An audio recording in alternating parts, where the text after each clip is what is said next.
Clink. Adam only wanted to prompt discussion. And to a degree, that's Adam what was telling an interesting story. No, I actually made a pretty good metaphor. I compared IMDb trivia to finding a diamond in the mud. But sifting through it and not really being worth it, but then being like, worthless. It's worth $800. He found $800 in a week. That's a pretty cheap diamond. Okay, hey, if $800 is nothing to you, I know, fine by me. I want to dig $800. through the mud, yes, it is worth nothing to me. Okay. If you said, hey, I'll give you $800 to go dig through the mud in New York City for a week, I would decline. I would say no, thank you. The perfect metaphor, because I read the IMDb trivia and you don't. Yeah, and my point is, you're wasting your life in the mud. Yeah, no, he just leave the mud. This is my choice. This is all acknowledged in his metaphor. He's likening himself to a somebody. I wasn't saying I'm right. Did it say how many hours he was doing it?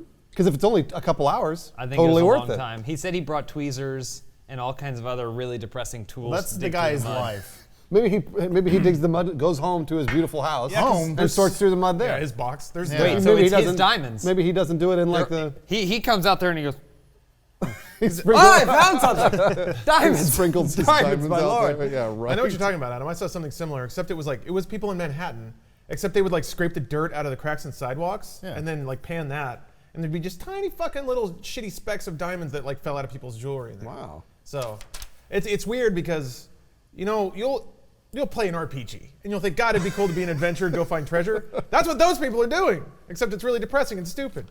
So But they're doing it in real life. It's not an RPG. It's real. Yeah, and that makes it suck. Like, because they're making $800 a week. What's the equivalent of like somebody who hunts dragons nowadays?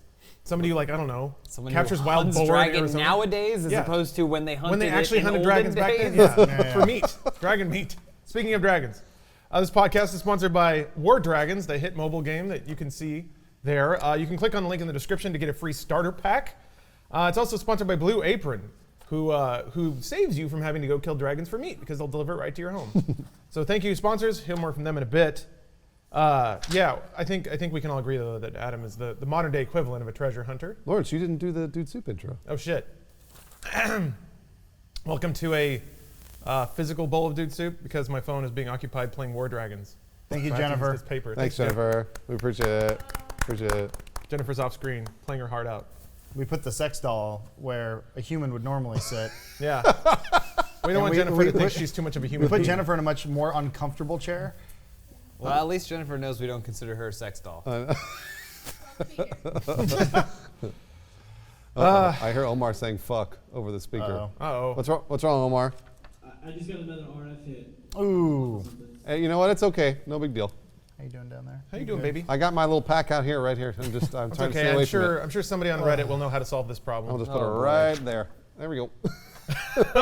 So, I guess to start off, Adam's had a busy like 4 days.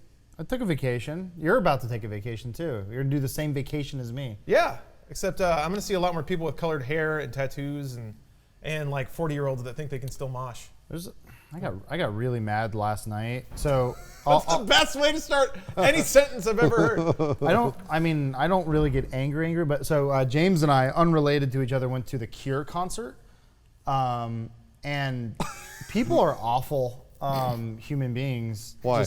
Well, I remember I was just walking down the street. We're trying to get out of there because the metro leaves at midnight. Oh, People yeah. were just dragging their feet. People leaving the bowl are the worst. And there was a guy that he represented all things that I hate about Los Angeles, and that's the transplants, the people who come here and they're not from here. Like Bruce and I are probably the only people who have any sort of like hometown pride. They're actually from LA. Yeah. And this guy goes, I remember when I first moved to LA and I stayed at that hotel and I was so excited I couldn't sleep. I wanted to turn around and just push him in the street. And go, you're what's wrong with this place. There's fucking 18.6 million people in this town and it's crowded because of people like you who have this like great magical idea of what LA is. LA sucks and it's my home. Only people who grew up here are allowed to hate it? Yes. He was positive. He had a positive reaction. Maybe he loved how. Maybe he loved No, it. I hate people who come with a beautiful, bright-eyed vision of LA because it's not that. Well, most of it's not. I But hate there are parts of it. Most cities aren't that, though. Yeah, that's true. Good. Have you ever been to a city and been like, here I am, and you're like spinning in the streets? No. No, yeah, because they're all shit. But that's how a lot of people are with Los Angeles, and they're like, man, the Cure's just playing every night. I can just I could look at the hotel I stayed in last week when I first came out here when I wanted to be an actor. Anyway, I need to go back to my job. I would up the ante and say that you're in the right ballpark. That group of people leaving the Hollywood Bowl after a Cure concert might be some of not necessarily the Cure, but I was gonna say, some I of don't the think worst you're gonna people. like many of Some them. of the worst people in the world are the people leaving a concert after the Hollywood Bowl, and we're in that group. But the worst person, someone who's worse than the person you described, is the woman who is. How many people do you think were on one of those corners at any given time? Well, so 2,000? 2,500 people? I looked it up. The Hollywood Bowl holds 17,000 people. Hold on a sec. It's Lawrence's mic. I'm gonna mute the stream so I can switch the RF. Okay. Great. I was right. So right now we can talk though. Right in the heat of my story. Oh, we can't talk. No, I'm gonna. Don't mute it. It's gonna get really loud on the recording. So what's going to happen here? Yeah, I was gonna say, we should probably play a game because this is still recorded. How do we? Are we going to play three-way? How do we do rock, paper, three-way? scissors? Ready to go. Which there has to be a hierarchy though. So whoever has the best one. Let's see what happens. Okay. 1, 2, 3. What? It's 1, 2, 3. Shoot. Oh. You crazy? I shoot on 3. But I guess I'm crazy because you two both did it. Okay. On 3? On 3. Okay. 1, 2, 3. Nice. And you even threw scissors. And we beat him. All right. So now it's just you and I. Yeah, So, yeah. but it was on 3 though. Yeah. Oh, okay, I was trying to go off Really? of James's weird way. 1, 2, 3. Damn it. Never All right, done it rock. all Do it 3. again, okay. 1, 2, 3. Ooh. All right, now it's just you. 1, 2, 3. Fucking damn it. All right, let's go. 1, 2, 3. Yeah. This is a fun way of playing. Ready? 1, 2, 3. He goes, stop. All right, 1, 2, 3. Aha! All right. Somehow that'll help. I'm going to kick that off the table. Oh, that's real good. I'm going to. I can tell. I guess people can still see this on YouTube, right? Yeah. I'm Not imagining not that they. Well, no, I mean like we're going to record it. We're going to put this up as part of the video. Yeah, I might edit this out. Might. All right. Just if you can make it seamless between where I was shouting before and when I'll be shouting again. 3 minutes of dead air is pretty good for a podcast, right? Yep. 534.1. Yeah, Bruce, if you want to just we can just buy some shit from IKEA and just put some desks here and we can put the mic stands here. That's Well, what we'll do. It would be a cheaper option. We can just reuse the mics we have. We have to move equipment around, but Well, I mean, we have to anyways. Yeah. We might as well. Yeah, I mean, Omar was talking about putting 4 shotgun mics on the table, and just arranging them so they point at everybody. we'd have to buy. We have We shotguns. would have buy to buy those shotguns. shotguns. Yeah. This The way Audio we- Technicas are a couple hundred, but And the, Well, we don't. Well, I'm just saying we just reuse what we have. what I don't want to do is I don't want to buy like shitty stuff. I want to spend a lot of money on it. I know. So Hello, I'm talking. It's time for podcast. Who's ready for podcast? we already started the podcast. Who's ready for podcast? No, we're starting over. This is a new Oh, I have podcast. to do the whole thing again. No, I forgot my bit. Am I good, Omar? How am I sounding? Is it time for podcast time? Time for podcast time. All right, you can go. All right. We're live. Sorry about that, everybody. Pick it up, James. Okay, so 2,500 people on the corner of one of the most busy intersections Impressive you in remembered. all of Los Angeles, right? And this is the worst person that night. No, I can't see your Uber. I'm on the corner. Oh, the Uber. I'm on the corner. This woman who is probably like 5'3" on her phone with an Uber driver saying, "I'm on the corner," surrounded by 2,500 people. If I was that Uber driver, I would have just turned into the crowd and just driven them all down. Well, there was another part too when we were leaving. I didn't know this, but there's an underground tunnel that takes you across. It goes under Hollywood or whatever, the street Hollywood.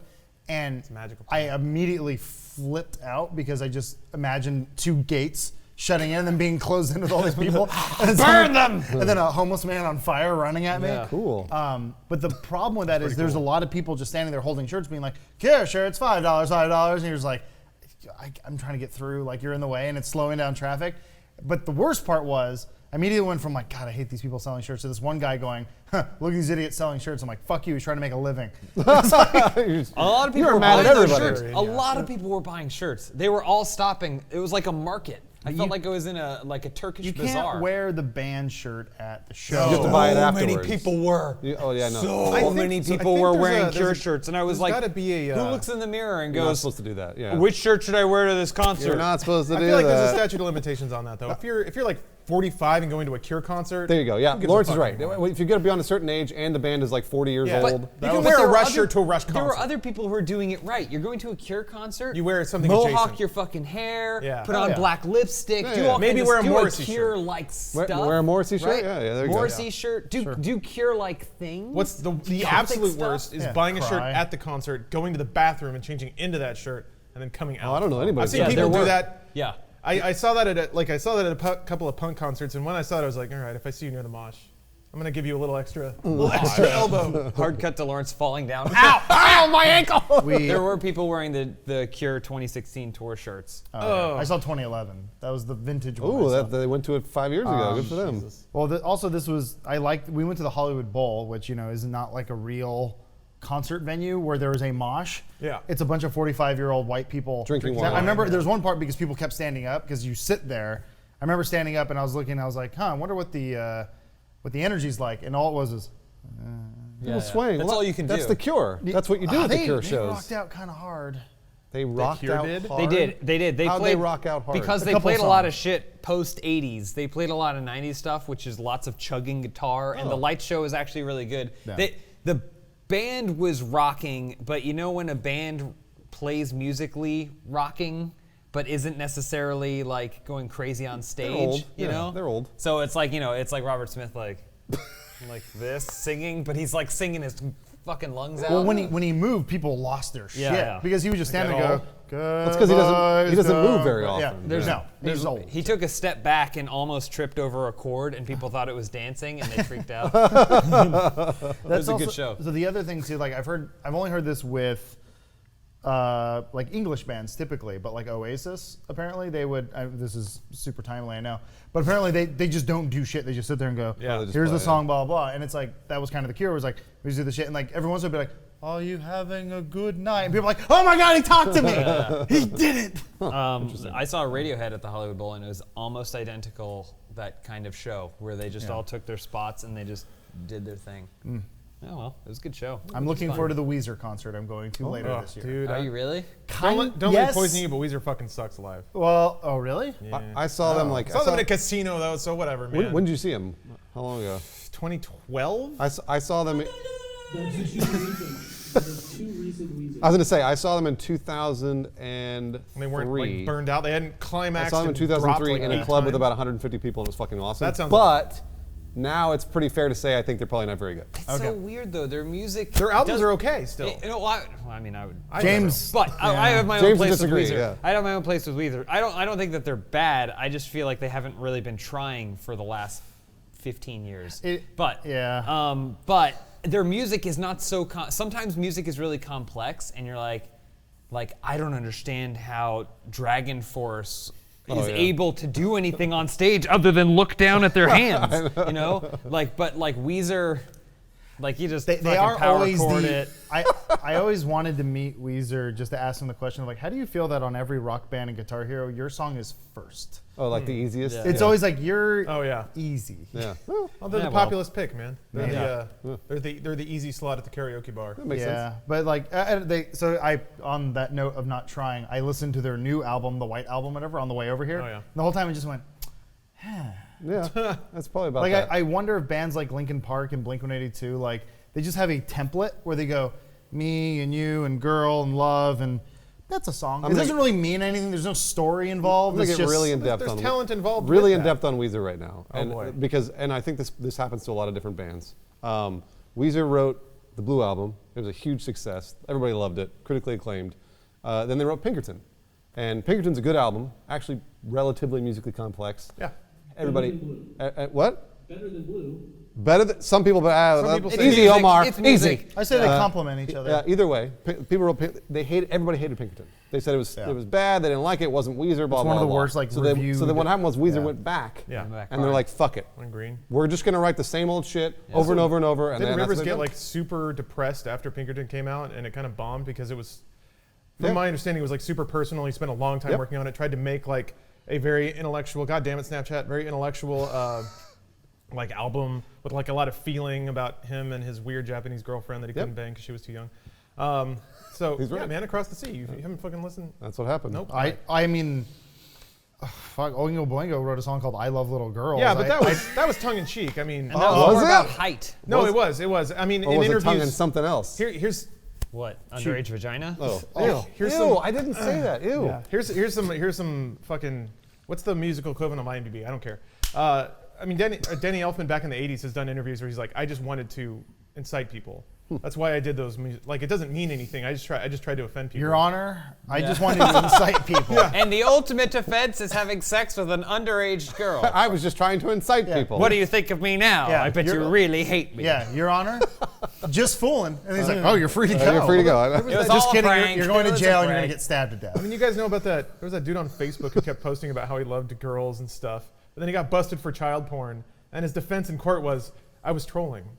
And so I had to Wow. have it so I could post it so I could troll people about being, and they're like, you still had it, bro. He's like, Cool. no, it was a joke. You don't get it. He's like the Punisher. That's what the Punisher kills people that kill people. That's like one of my favorite things on the internet is the bro job. Not yeah. gay. Two guys are going down on each other, but they're having such a laugh. Like, oh, dude, It's totally like we're gay. Dude, oh, totally like we're gay. Bro job, and they had a good laugh. Good come. Man. Yeah.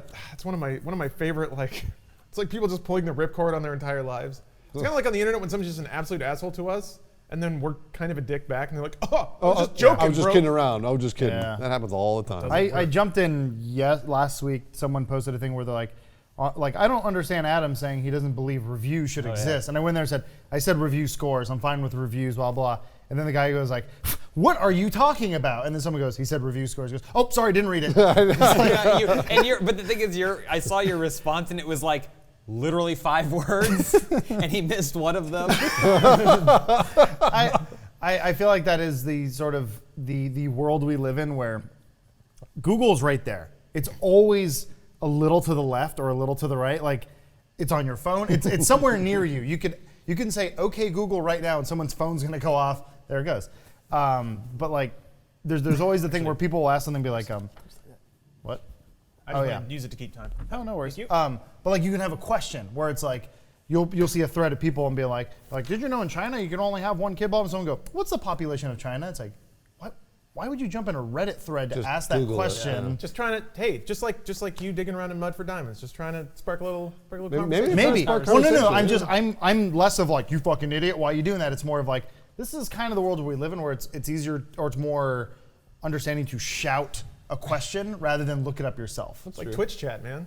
People go into Twitch chat. What game is this? It's right there. Yeah. It's at the top all the time in big words, and yet everyone will join a Twitch chat. What game is this? In all caps. I love it. I love that shit, man. Sometimes people forget to update their streaming stuff, That's and true. it says a wrestling game. I think when it's Lawrence not. is like Lawrence hit on something important though. I think the fact is they're just honestly just trying to spark conversation. Yeah. Like it's one of those things where like I occasionally will say if somebody's talking to me I'll be like, oh really? Yeah, obviously really, right? Like but that's a thing that you're prompting them to say more. Yeah. And like I understand that response is asinine, but at the that's a same generally time good thing just for making conversations with people. So like, I've noticed this. People will have conversations. I'll be like, "Hey, there's a new season of Daredevil." He goes, "I know, I've seen it." I go, that's the end. and then you go, "Okay, bye." Good day to you, sir. I wish you well in all of your future endeavors. Or like, if you ever talk to someone and you go, like, "Oh, I saw The Cure." I was like, "Oh my God, I love The Cure. I went to The Cure and I saw this," and you're like, This is about me now. "You tell the story." Oh yeah, Adam saying to someone, "You tell the story" is always my favorite part. You can see it coming a mile away. You see Adam's eyes. There's like a glint in it. Yep. Oh, His you tell the nostrils story. flare out a little bit. Yeah. Well, this is about you now. like I'll talk and I'll usually have a pause because I try not to do the ums and ahs so often because I know that it sounds bad. So sometimes I'll talk and I'll say something and I'll be like, oh yeah, so we're going to the store. We went over to CVS. My turn now. Yeah, and then I go, oh shit, no. No, don't take it from me. Goodbye. Yeah. Am I doing it to you now? No. I was say that happened. I often talk to Elise because she's Why my would wife. you? Um, I don't understand. and for her, it's kind of that finding a point to inject is difficult, partially because she just has a softer voice than a lot of the people that she works with. And so we'll be in big conversations room and she'll go, and someone has already like steamrolled Hip check her through out of the the way, conversation. into the wall. I'll hear that because I usually hear you do that, and I usually hear Elise do that, And like people keep talking, and I'll be like, okay, hold on, I have to stop the conversation for Lawrence and Elise, and I'll think. And as soon as I get, all right, hold on a second, I heard Lawrence. Lawrence, go ahead and say what you want to say. Oh, good. But we're so like ADD that like the conversation has changed. It's totally different on camera.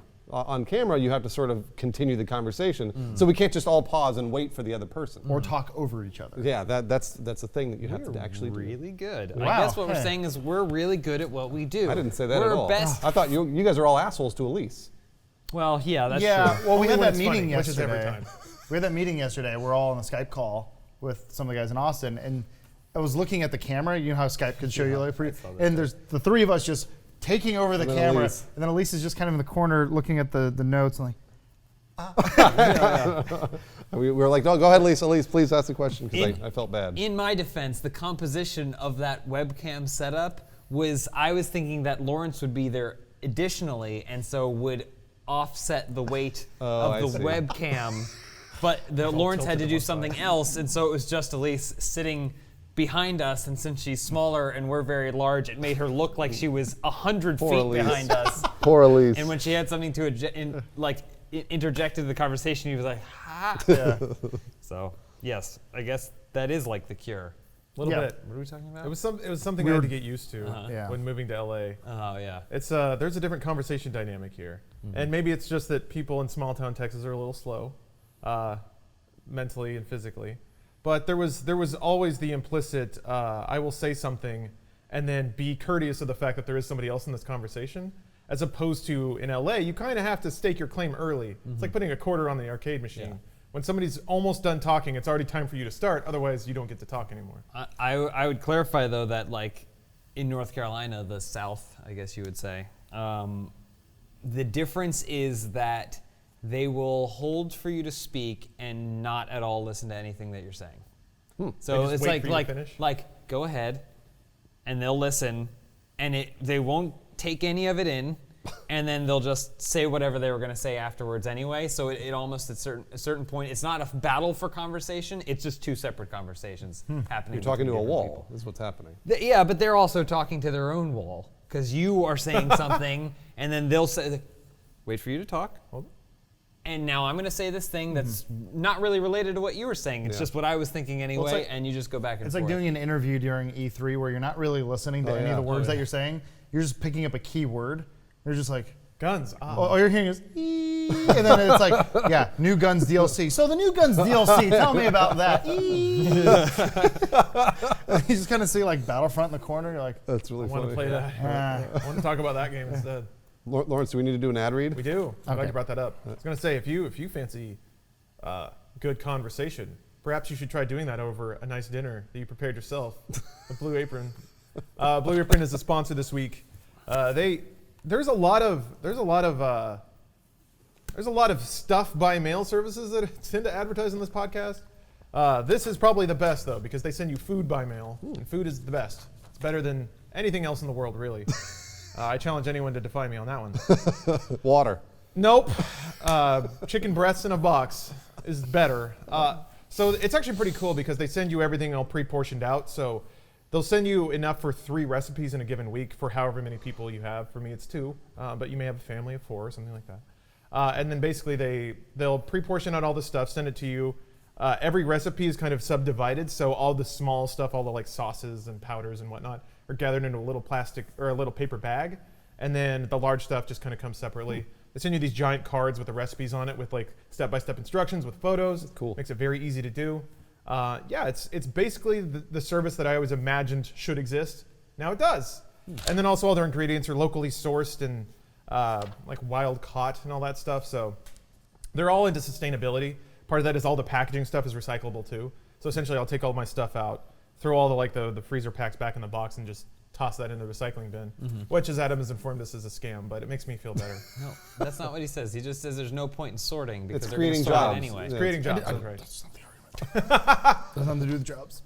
But I'm 2 weeks in now, and it's still a really awesome service. The meals equate out to less than $10 a person, based on the serving sizes and the ingredients you get.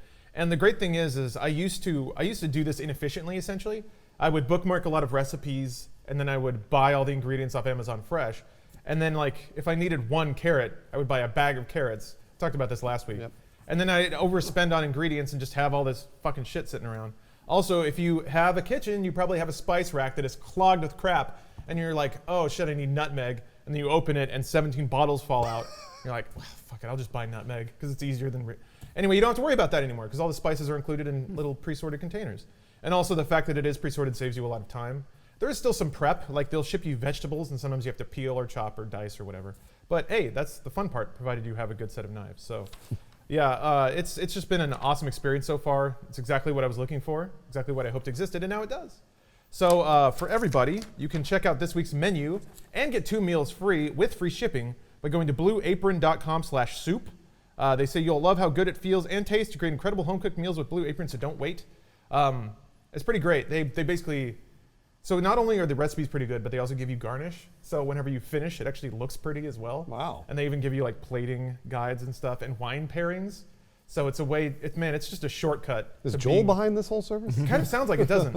The mastermind. I mean, fuck, man. On the Joel tick, every week, so they send you 3 recipe cards and a 4th card that's just information about a featured ingredient. That's cool. So they'll basically be like, all about peas, and Yeah. you can read about like peas and all that. I mean, it's just something interesting to like look at while I'm waiting for rice to boil, you know? Yeah. So it's a cool way. It's kind of a way to dip into food culture and cooking and all that stuff for people that probably don't do it much anymore. That could be our wedding gift to Joel. That's a good. Yeah. That's a good Our meal. promo code. Our promo code. So once more, that's blueapron.com/soup. Blue Apron, a better way to cook, they say. I would agree. It's better than getting 1 pound of carrots when all you need is 1. That's probably an Alanis Morissette song. Yeah. So thanks, Blue Apron, for your sponsorship. Once more, that's blueapron.com/soup. Man, I'm looking forward to this week. I had some stir-fried shrimp yesterday. That was good. Do you know what you're getting? In the No. mail? Oh. They have all the recipes. It's crazy because it's pretty cool. They have like, I'm up to like recipe 800 or something. They just send you 3 sequential recipes. And then the recipes are also on their website with a really easy, it's like blueapron.com/recipe/the number. So you can also look it up on a tablet or a phone if you don't want to have the card around in your kitchen. Cool. But yeah, there's fucking 1,000. I've been having these future moments recently. Yeah. Like you were mentioning earlier, I was in Vegas. Vegas is sort of like city of the future, because look, hear me out. Is this So dystopian? no, good future. So like Utopia.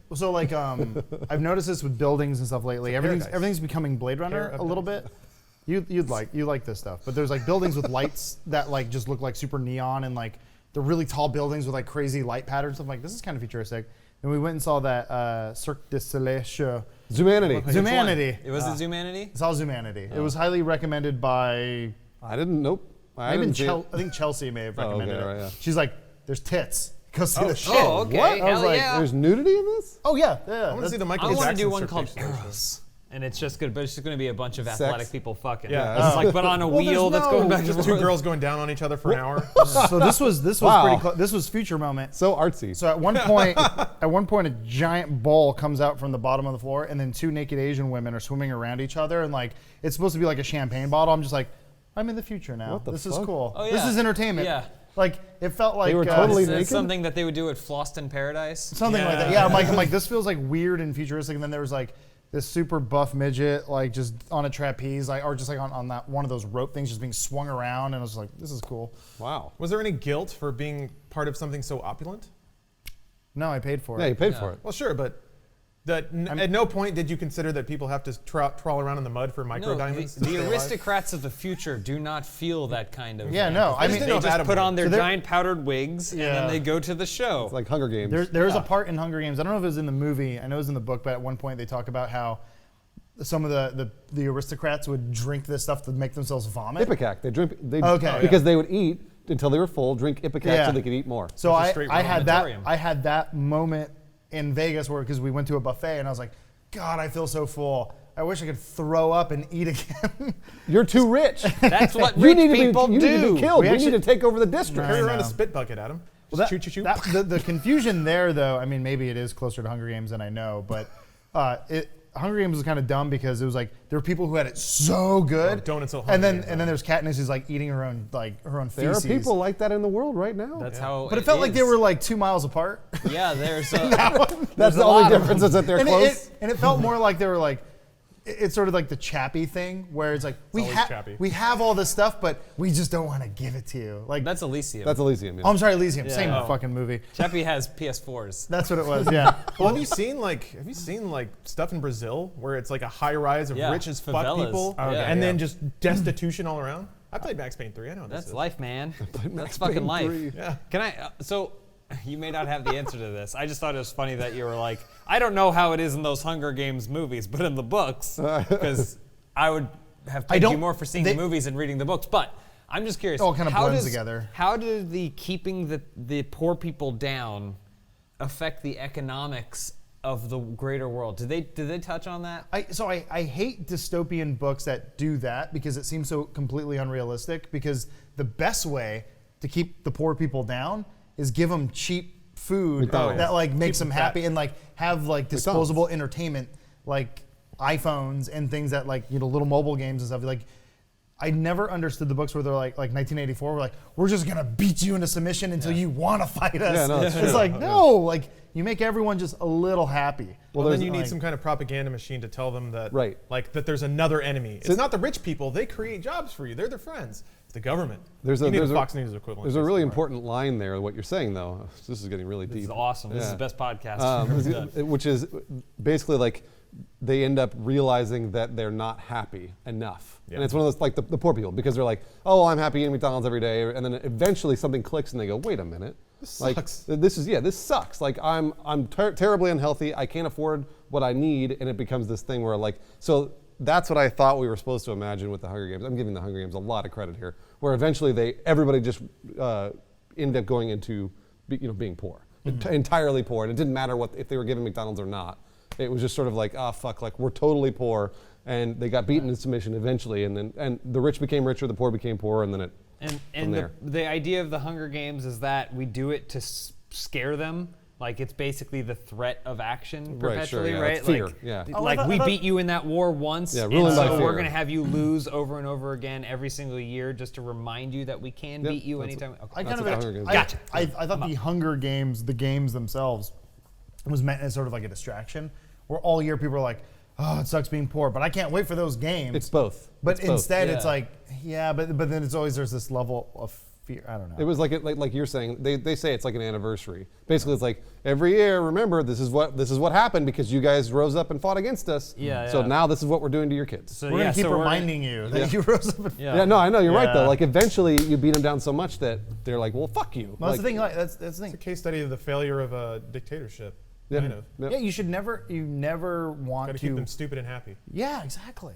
You just spread it out a little bit. Keep them watching Big Bang Theory. Yeah. Two and a Half Men. Give them the opiate.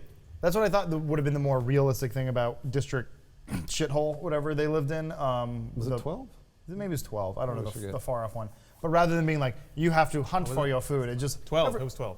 It doesn't matter. Our It's off-screen It's a number. specialist. It does matter, Adam. Wait till the comments tell you. It matters. I've read all the books. I didn't see the last movie though. I just did not care to see it. I was like, this didn't need to be 2 movies. I only watch them on planes. Yeah, that's the way to do it. It's a good play movie. Yeah, that's the way to do it. Hey, we'll talk about Overwatch. Yeah, well, and actually, no. There's a better segue here. Oh. Speaking of adaptations of books into media, apparently Game of Thrones is all good. Oh, yeah. So as crazy. as somebody who's opted out, I can still at least appreciate, because based on the periphery that I've heard, it sounds like the show is doing an amazing job being kind of like complementary material to the books. Well, it's more than that. Yeah, it's now. more Now than it's that. more, yeah. Yeah. Which is it's fascinating to me because I've seen this process happen a million times. I think I wrote in here, like all things, this can be related to anime. So what happens frequently, and James, you'll understand where I'm going in a second, is that a ton of shows, like there will be a manga that starts off and it's really popular, it takes off, and then they're like, shit, we need to make this an animated show, like a feature or something like that. So they do, and then before long, they'll have this body of stuff to work with that has some good plot lines, maybe some bad ones. Yeah. Essentially, they'll just burn through all the good ones, Yeah. and then they'll run out of material, which is kind of what the TV show has done. I won't say that it only focused on the good parts of the books, but it's certainly more than caught up to the source material that they have. Well, it's beyond it now. Yeah, Yeah. it's way beyond it. Yeah. What and There's then one what or 2 things they haven't hit. They haven't gotten milestone-wise, to I yet, but guess, they'll get yeah. there. Yeah. Yeah. what typically happens in animated shows is they will then have bullshit filler side stories that don't mean anything and have no conclusion and don't really change the landscape of the show at all. They're not doing that. They're not doing that, Yeah, which that's great. is really impressive. And The to my, Dorn stuff I'd assume. Well, sorry. Go ahead. Finish your. Well, only plot. I think the show deserves a lot of recognition for somehow breaking that pattern, because this is something I'm worried about with Marvel movies. They're plugging through all of the major plot lines real fast. That's true. Yeah. After they do Thanos, what's left? Yeah. World War Hulk. World War Hulk. You have Spider-Man, so you can do Black Suit and all that dumb shit. So each movie will hit its major points of all of its respective storylines, and then what? Then you reboot it and start over. Reboot. Yeah. Yeah, I mean, I guess the unfair thing there is that if you think about it, Game of Thrones is on year 6. What year is the Marvel Cinematic Universe on? 13. Like, when you get into the category of movies, you burn through that stuff way faster, because you can't do 4 movies where they're fighting Ultron. Yeah, that's like, true. you just can't get away with it. But Yeah. when you're doing seasonal television, you can drag it out a lot longer. I think what impresses me most is how they're adapting. Yeah. You know, like, this was my biggest hang up with the Harry Potter movies which I think are fun to watch, but ultimately fall short as cinematic ventures, because they, at a certain point, they just started flipping 15 pages and then we're going to make this page, and then we're going to make this page, without necessarily looking at the books and the stories and the impact that certain events had. So one of the big things I always point to is the Half-Blood Prince, right? Yeah, that's the worst one. Like, that movie ends with, spoiler, Snape goes, "I am the Half-Blood Yeah, Prince." it's really bad. And I was like, so what? Like, having not read the books, I was just watching a movie and I'm like, I don't care. Then you looked What, over. he at owned the a book post- once? Yeah, you saw the poster and you went, "Oh, it's called Half-Blood Prince." And I was like, what does that so what? What does that I am mean? Tom Riddle. I Wait, am. wrong one. And- Sorry. but it was clearly because, whoever was adapting it into a screenplay was like, this is a pivotal moment. But I'm not too concerned about reaching that pivotal moment like the books were. I'm just more concerned about hitting a lot of the fun stuff that people are expecting to see from this movie. I'm waiting for someone with real cojones, some balls, to do what we thought they were going to do with Game of Thrones this season, which was going to be all flashbacks. Oh. They're kind of doing it. They're actually Wizard doing and it. Glass. They're doing it the right way, though. They're so much fun. Yeah. They're great. No, they're great. I'll just say, like, with a character who basically is not really doing anything Bran, right? Like, they oh my God. they're doing It's the it most right. Every interesting single part of time the it show. cuts to him, and it's like he's got his hand on a root. I'm like, yeah, give it to me, give it to me. It's really cool. Which is like, you shouldn't be excited about a kid lying on the ground holding a root, but you totally are. But they're what Lawrence is saying, Wizard and Glass, is where it gets crazy in Dark Tower, which just started filming, by the way. Yeah. Which is crazy, because the 4th book is 99% flashback, and I love when people do that. Like, I want to. X-Men First Class kind of did this, but I would love to see a Avengers movie where they go, let's hit the brakes, let's go back, and then this is why I loved Half-Blood Prince, because I thought that movie would have been awesome if they would have done it in the same way. I mean, it's easy for me to sit there and be like, oh, I would have done great when it made $800 million or whatever. That's very true. But I wanted They to got just, Fantastic Beasts or whatever. that's kind of it. kind but- Well in the past. But I love the fact that when you have this big giant story like Dark Tower, and then all of a sudden they go, hold on, let's go back and see in the past and see why all this stuff affects the story. People have done this with Star Wars. They called it the machete cut, which is the dumbest name I've ever heard. But what they do is they say you watch episode. Oh, I see what you're saying. Yes, like you yes. watch 4 and 5, and then you watch the prequels, and it builds up to Jedi. Right. And I'm like, I see what you're trying to do. That's stupid. But if you intend to do that as a creator, and you do that kind of like what Game of Thrones is doing, what Wizard and Glass does, and what other things could potentially do. That's what I was hoping Harry Potter would have done with Half-Blood Prince. I think Lawrence that's is 1050, by the way. I don't know if you. Oh. I think you. that's awesome, and that would be awesome to do. Production nightmare. Yeah. Just like Because utterly it's define entirely new sets, every entirely new single everything. form of production New casting, template. Like yeah. you just, Good point. it's just a nightmare to think. Like thinking most ahead, you film it first, right? No. And then you just sit on it until it basically like it's time to use. Like it just is awesome, but like it would never. Well, even ever really Dark work. Tower, because they're doing the first one, which is Gunslinger, which is basically a Western, Which is great. Lord of the Rings style. Yeah. The second one, It gets weird. It gets really Real weird. It gets really fucking weird. It goes from Well, that's when great. it gets transdimensional, like Yeah. right off the bat. I love it. yeah. I think it's great. Well, Yeah. he basically wakes up, he sees 3 doors, and the doors go places, and it's like they go weird places. I remember reading the book and go, "What the fuck is this?" It's like, Stephen King. That's Yeah, what it yeah. does. And then, well, that was the thing that clicked for me. Everyone, oh, he's an adult now. Yes, Like yeah. he wrote Gunslinger when he was a Yeah. kid. When he was like, he went and saw The Good, the Bad, and the Ugly, and was reading Lord of the Rings. And he's like, Terminator. And I yeah, can do exactly. both. Yeah. Yeah. I Gunslinger, I thought Stephen King is a master writer, so I kind of go back and forth on how much to credit him with this, but Gunslinger does a really good job of dropping you in the middle of everything, explaining nothing. But that also conditions you as a reader to just kind of roll with it. Like you're never told this will make sense until Wizard and Glass, when it actually does start clicking together, because that's when you get more of the backstory, more of the rules of the world. Yeah. You never really understand exactly what the rules are, aside from beams or holding things together and they're breaking or something. But Even those are just lights. or yeah, like right? Clouds or something. Yeah. so it gets very ethereal, but the way Gunslinger opens, it's pretty masterful. It's just like you have a villain, you have a hero, almost no expository about why he's chasing him, and then goes into town, shoots up some zombies, pretty fucking awesome. And then all the while, as you as a reader, just like, okay, I dig this character, I kind of like this setting, I'm curious to know more. But the expectation has been set that I won't understand everything right away. Yeah. And then if you go into I'm the curious second how they're book- going to do the movie. That's Yeah, the me thing. too. It's- Man, if they play it, well, it's weird because if they play it like the book, there's going to be almost no dialogue for the first 2/3 of it. Yeah. Until he meets Jake, there's no talking. no, Who's directing? I have no idea. Do we know? I'll look it up. I'll IMDb look it up right now. trivia. I Also, thought it was it's- Ron Howard, but I think that changed. That changed, right? Yeah, It makes sense that they would greenlight that now after there are so many like big nerd properties that have become massive movie successes, but that is on another tier. I don't know how they're going to make Someone threw that popular. out there where they're like they should do a Stephen King Universe? universe thing because It's there? it all is there, yeah. Yeah. Because like you could do a Stand movie and you could do There was that miniseries. Dark You ever Tower. Yeah. Watch the Stand TV. Yeah, I saw a few event? times. It's not good. No. Yeah, it's not very like Dauber from Coach well, even was like cute, the though. creature it is supposed to be like Hey, what's his name? Chadwick or something like that? something like but he's Pennywise. Pennywise. yeah, What was yeah, I but thinking he's of? like a disciple of the Crimson King, which Yeah. is from Dark Tower. I'm like, that's fucking cool. Like, okay, it's all or like even the creatures from the Mist, like are mentioned in the Dark Tower. Like the lobstrosities and stuff are there, and like I don't know. Anyway, sorry, I got into weird. Did anyone nerd watch territory. Creature?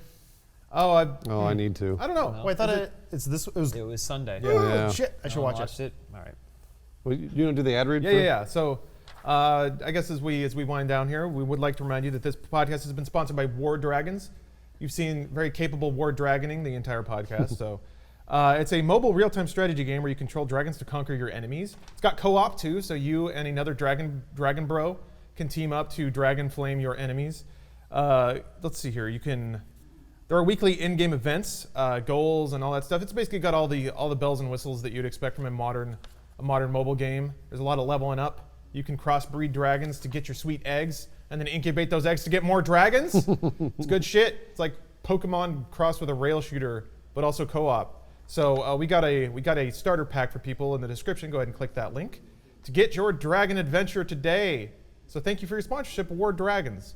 I had to play it to level up my account so we would know what to do here. Actually, I had some fun. It looks good. Those dragons are polygons, man. Jennifer, you having fun? Oh yeah. There I you like go. this chat too. I made a friend, Dark4444. Yeah. We're dragon friends now. I noticed that. He got attacked though. Sorry, I wasn't there to help you. Yeah, I saw that earlier. I was like, please help. Got some And Google you Play. didn't help. Millie, I got some Google Play achievements too, so that's good. There you go. I got to level up my account. Got to get to that 20. Do you value the achievements on Google Play? No, I would because they're doing it the right way. In that there's both a level and every achievement has like a numerical value. Yeah. And then the achievement tracking on Google Play is actually pretty good too. Sorry. Yeah. I'm just finish your ad Checking read. your email. Oh, Finish this ad read's done. Oh, sweet. I'm vamping about Well, a serial achievement now. So the director of Dark Tower is the writer of The Girl with the Dragon Tattoo, not the Oh, Fincher The one. original one. The like original the book, one. The Swedish Man? No, okay. not the movie. Okay. So he's the guy who adapted the book. Yeah, and he's the director, and which means he's kind of a first-time director. He's directed a few other features, Like shorts and stuff. which doesn't bode well. Also, another guy that wrote, he's writing the Dark Tower movie, is Akiva Goldsman, and he's written a ton of stuff. But I didn't realize he was writing. The reason I laughed is there's Transformers 7 in here and Transformers 8. There are we're only on 4, right? There have to be 5 and 6 have to be made. Yeah, we got the new trilogy with Marky. I just like that. Can't wait to see where his I character like that goes. Michael Bay doesn't let anyone else touch it. Yeah, this is mine. No. These It's are my okay. robots. You can get literally anyone else to make it. It's not a problem. You set the template. We got it. He's like, no. No, he wants it. I want it, Just baby. give a robot a megaphone and It's a weird. Lamborghini pulls up on set and just makes the movie. Wouldn't notice the difference. I really like it when Michael Bay does movies that aren't Transformers, but at the same time, I also like Transformers, so I'm a little torn. He's going to do Bad Boys 3, right? Did you ever That's been- see Oh, yeah? 13 Hours? Wait, has that? No, not yet, and I feel terrible about that. It's out. I think you can rent it. Yes! I do need to Rent see it. 13. know what I'm doing tonight. I Maybe we absolutely need to to do a see 13 hours watch party. I would Because love it to watch essentially, to me, I hoped it was basically Call of Duty the movie. Because it's Michael Bay plus like stupid military action. I guess, but like again, Pain and and Gain is like Pain and Gain is one of the impeccable. best movies to come out that good. year. Yeah, Like it's really good. so amazingly done. It's ridiculous and like bizarrely constrained. I don't know. So like Bay always has his like Looney Tunes moment where there are characters that become literal cartoons. Yes. And there's a couple of scenes like that in Pain and Gain. I but- think that's how he sees people, though. Yeah. Well, the first time I was watching Pain and Gain, I was like, I can't tell if he admires these guys or thinks that they're idiots. And then the second viewing, I was like, okay, I'm pretty certain he doesn't think they're good people. No. But he can only view them through his lens, and he's acknowledging his own mental lens of the world. I think I like to give him too much credit, but man, Pain and Gain. To me- Pain and Gain is a great movie. The theme of that movie was, this is ridiculous, and no human being should act this way, but this is America. So people can get away with that sort of thing. Like, America is the only place in the world where somebody this fucking stupid can figure out how to game the system because the system is so simple.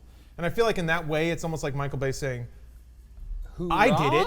I did it by making fucking explosion titty movies. To be fair, they don't really get away with anything. No, you're right. in the Yeah, end, I mean, though. there is a consequence. It's like the people who watch the 2/3 of Scarface and go, "Good lesson learned." Yeah, right. But I mean, Remember how it ends? What a hero. There's an But ending. even with Pain Carlito's and Way. Gain, it's still like the ending. The ending is shrugged off as kind of like, and then some other stuff happens. Well, but that's not the interesting part of the story. The interesting part of the story is how they got there. I know. So even Michael Bay focuses on the stuff that gives him a boner. I guess it's you the know? what kind of person are you? Do you watch The Wolf of Wall Street and go, I wish I was that guy, or do you go, wow, What what a a loser. sad What an life, asshole. what a sad Yeah. life? Because I think a lot of people walked out of the theater and went like, I want that. Yeah. You're like, did you? Okay. So That's why it's a good movie. We should talk about movies that are not from 4 years ago. I watched, because I two movies I don't think you guys have seen, and I keep forgetting to tell you. I saw Hardcore Henry Okay. Shit. in theaters. Where? And it's fucking awesome. Is it out of theaters already? Probably. It was in Austin. you and have to I saw watch it on a GoPro. I saw it in Austin. And then also... Missed it. I just saw The Nice Guys as well. Okay. And The Nice Guys is good. It's a good movie. Everyone's Black like movie. raving about it. It's good. I mean, like, it's not amazing, but it's good. Hardcore Henry is absolutely worth a watch, though. Is there a see, so sex scene? In Hardcore Henry, I think the real question is think how there many is a sex scenes sex are there? scene with Henry, but there is sex that Okay, you see. so that was my one fear. I stayed awake late the other night just thinking about Hardcore Henry. I don't know why. You took a Z-Quil and you still like stayed up thinking about hardcore. No. This was earlier before when I couldn't sleep. And I remember thinking, like, oh, I never saw that movie. And then I went, oh, I don't think I'd like it if they did like a first-person gratuitous like sex scene, because I'm just They like, that didn't. would just be kind of They gross. didn't. like in Far Cry. No, it's a really good movie. Yeah, but- like it's really cool. It's, that was weird. And it's a totally unique movie that, like, for an hour and a half, you're Is it riveted really 90 because minutes it's long? completely different. What? I expected it to be like 75 minutes. It's like I think it's like 80 or 90 minutes. that's It's- impressive. It's short. I But really, it's- fuck, I'm so pissed that it's I cool. missed it in theater. I don't know It's how cool. I did. Does Charlton Copley do his Chappie voice? At any point? 'Cause he he plays plays like like 5 characters, He right? plays like five. I mean, also, I'm very biased. I love Charlton Yeah, Copley, so he's it's like one really of great to see him do a bunch of crazy shit. Yeah. Because he always does. I didn't know he played more than one character until that Rooster Teeth. There's a very good Alamo explanation short. for it in the movie as well. So. There's a It's like good acknowledged explanation in in a meta production way? too. Oh, It's oh. because they filmed it over a really, really long time. And Really? He was kind of not based only on his availability, didn't know but he that. was like, I want to do this. So then he'd be like, yeah, come back. But then it didn't make sense because they had already done the other stuff, so he'd come back and do more. They made it make sense in the movie, I thought. But yeah, it's good. You guys should definitely watch it. I would like to. So 13 hours. 13 Hardcore hours, yeah. Henry, maybe Nice Guys. Nice Guys is good. It's worth a to watch. try and support original movie. We're all going to be ideas and injecting stuff. steroids into each other while like having just giant shakes, protein shakes, while watching Hardcore Henry. This is good shit. We gotta go watch X-Men Apocalypse too. I hear it's great. Apocalypse. Yes. Even if it's I don't know how it could be that terrible. that's what I mean. It's reviewed incredibly Brian poorly. Singer Like has what an is it? impeccable Last time I record, checked, but- it was at 50% on Rotten Oh, really? It went Six, up? that's not so bad. It went I up thought a at like little bit. 35. Oh, I don't know when we checked. How we doing may on- have checked we're at doing different on times, so it may have Well, gone down. Lawrence uncovered a conspiracy. I did. And there's a reason why that movie's so poorly reviewed. Why? Yeah. Disney's pulling the strings, man. Oh, Disney wants to keep them down. They're sending out hit squads for every superhero movie that's not Marvel. So first they took down Batman v You're right, Superman. 52. That's Now not they're bad. coming after Not so X-Men. bad. Yeah. Not so We bad. need to change it over to petition. Wait, one already exists Yeah. to make President Obama save comic book movies. We were leaving lunch the other day, and then Lawrence just pulls out his phone. He's reading a change.org petition of saying like we want to change the fact that Hollywood is being influenced, Corrupt. or corrupted by these reviewers who just because a movie's not made by the studio Marvel that they have to be reviewed poorly. We're tired of it, and this is like What? Huh? But there are plenty of movies that are reviewed positively. No, Fantastic Four was much better than people would lead you to believe. So better. I Not watched as bad it. as is a better way to describe it than better than. I love people better. that get mad about stuff. Oh, okay. Like people that get mad about Ghostbusters. I mean, we're talking about that a little bit. I don't know. You can be mad, sure, but it's a movie about. I'm looking for it. I'm gonna shooting see it. lasers with Well, ghosts. this Just is- haven't shown you enough to make a I'm gonna see decision it. as to whether or not it's terrible. I also want to give everyone a gigantic life lesson right now. Oh, because here we go. Papa Kovic. well, everyone thinks you have two options if anything is presented to you: get mad about it or love it. Oh. The more insulting thing you could do, the more dangerous one you could do is right in the middle, and that's pure apathy. Just not care. Just ignore it. If you ignore it, it goes away. But instead, everyone's like, "Fuck Ghostbusters!" Ooh, Ghostbusters. That went up in the search terms. Like, oh, SEO. Now it's going up. You're just creating awareness. Yeah, it's true. Stop. But how is everyone else going to know how brave you are for not reviewing it? How Unless you brave. talk about it. It's just like it's so funny. Like, yeah, like I don't want to.